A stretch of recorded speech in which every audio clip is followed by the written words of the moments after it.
Here we are with current SGA President Sammy Linton, asking him a series of questions about what he believes are some of the fundamental truths about leadership. So, question one, are you ready? Yep. Awesome.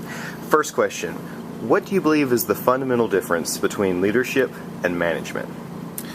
Honestly, the differences kind of coincide with each other because leadership is a very important aspect that one must be able to time manage themselves properly. They must be able to get out there and have a set timeline of what needs to happen in the organization they're involved in. But to also manage that responsibly and to make sure it's happening in the timeline that you provide is extremely important, because without that kind of organization, the leadership wouldn't happen. So. Excellent. And considering you're involved as the student assistant to the assistant director of housing, the current student body president, and involved in 1,000 other things, and now a political science major, woo-woo! It's clear that you're really involved in the whole area of leadership. So with that in mind, what would you say are some of the most important behaviors of a leader? Well, the most important that I feel, and this is the one that I try to express the most often, is kindness and understanding. You want to make sure that whenever someone is telling you what's going on in their lives, when they have put that kind of trust in you, that you're able to respond to them in a very, very quick and effective way.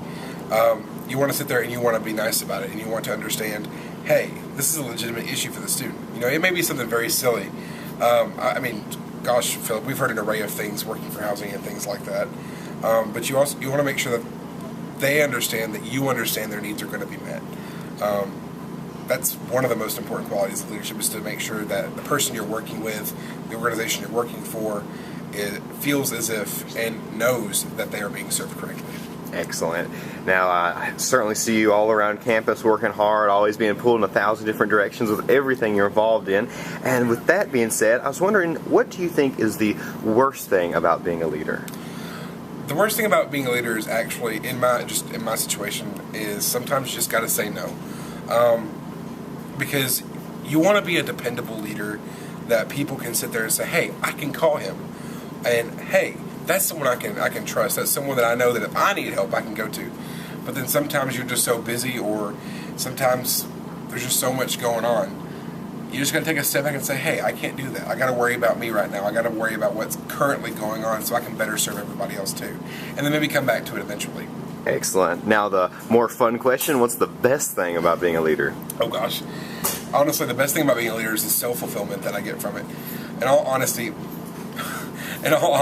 to sit there and see the finished product, and to sit there and know that at the end of the day, when you're going to bed, hey, I worked hard today, I finished my work, I've made the campus proud about what I've done. It's great. It's nothing, it's non-monetary. It's just something. It's appreciation for oneself, and it's appreciation for the work that you're doing, and it's wonderful. It's absolutely wonderful. Excellent. It's been excellent being able to pick your brain for just a little bit. And with all that, I've got one last question. This is probably, I think, the most interesting for me, so I'm really excited to see what you say.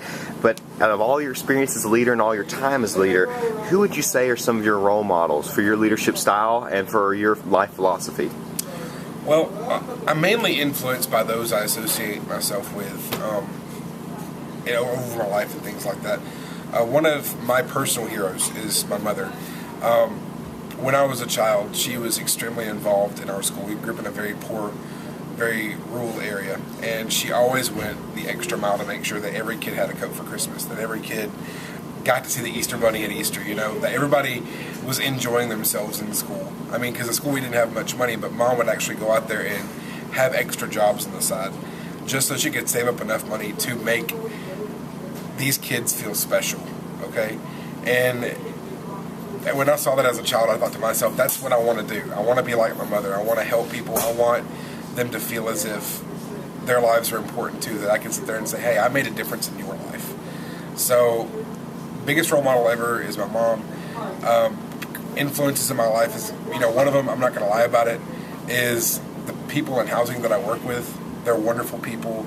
The RAs that I get to meet, the staff members that I get to work with, pro staff, Earl Wright, Debbie Farrell, Ryan Martin, they're all amazing people who have outstanding leadership qualities, who have encouraged me over the years to do better. I'll be honest, I don't think I would have been SGA president, if it weren't for the support from my family and the people that I work with. They're amazing. Excellent. Well, thank you so much for commenting and letting us know a little bit about what you think about leadership, and hopefully more UTM students will follow your model. Thank you. Thank you.